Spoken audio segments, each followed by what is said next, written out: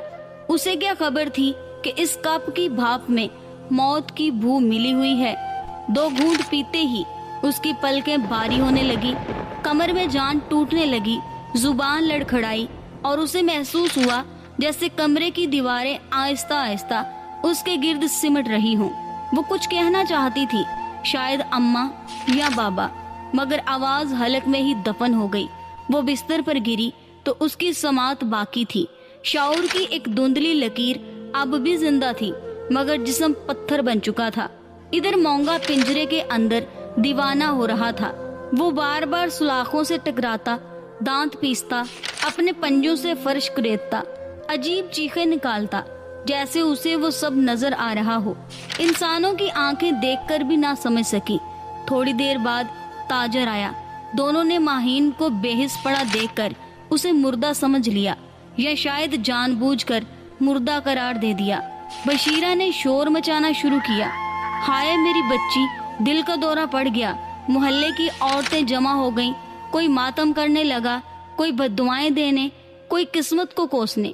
ایک کم پڑا کمپاؤڈر آیا، اس نے نبض ٹٹولی، سانس کی مدم لہر نہ پہچان سکا اور موت کا اعلان کر بیٹھا۔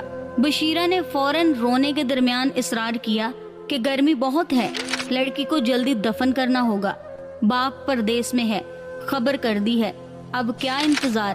لوگوں نے اس کے آنسوؤں کو سچ سمجھا اور رحم کھا کر مان گئے، مگر اس سب کے دوران ماہین سن رہی تھی۔ وہ سن رہی تھی کہ لوگ اسے میت کہہ رہے ہیں۔ وہ محسوس کر رہی تھی اس کے ہاتھ سیدھے کیے جا رہے ہیں، اس کے بال سمیٹے جا رہے ہیں، اسے غسل دیا جا رہا ہے، مگر وہ بول نہیں پا رہی تھی۔ یہ زندگی اور موت کے درمیان کی وہ خوفناک دہلیز تھی جہاں انسان زندہ بھی ہوتا ہے اور دنیا کی نظر میں مردہ بھی۔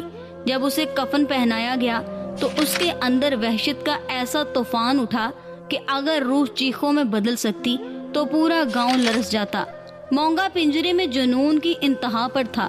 اس نے اپنے منہ سے سلاخوں کو کاٹنا شروع کیا، اپنے بدن کو اتنا زور سے مارا کہ اس کی کھال چھل گئی، مگر بشیرہ نے غصے میں آ کر پنجرے پر کپڑا ڈال دیا اور اوپر اینٹ رکھ دی۔ گویا صرف ماہین ہی نہیں، سچ کی آخری گواہی بھی قید کر دی گئی۔ رات گہری ہوتی گئی۔ قبرستان کی طرف جانے والی گلی میں لالٹنوں کی زرد روشنی تھی۔ ہوا میں مٹی کا پھور اور خوف کی ملی جلی بو پھیلی ہوئی تھی۔ کہیں دور کسی کتے نے لمبی ہولناک آواز نکالی تو عورتوں کے دل دہل گئے۔ جب ماہین کی چارپائی قبرستان پہنچی تو رات کی خاموشی عجیب نہ تھی۔ چنگیز بول رہے تھے، نہ درخت کے پتے ہل رہے تھے، جیسے فضا بھی سانس رو کے کھڑی ہو۔ قبر پہلے سے تیار تھی، اسے آہستہ آہستہ نیچے اتارا گیا۔ چند لمحوں کے لیے ایک ٹھنڈی نمی اس کے بے حس جسم سے لگی، پھر اوپر سے چہرے پر کفن کا سایہ اور قریب آتی مٹی کی آہٹ۔ اسی لمحے جیسے تقدیر نے اپنا فیصلہ بدلنے کا ارادہ کیا ہو۔ مونگا نہ جانے کیسے پنجرے کی ایک کمزور سلاخ توڑ کر باہر نکل آیا۔ بھوک، درد، خون، غصہ اور محبت جب ایک ساتھ جمع ہو جائیں تو کمزور ترین جان میں بھی پہاڑ ہلانے کی قوت آ جاتی ہے۔ وہ زخمی جسم کے ساتھ اندھیرے میں دوڑا، پہلے اس خالی بستر تک گیا جہاں کچھ دیر پہلے ماہین تھی۔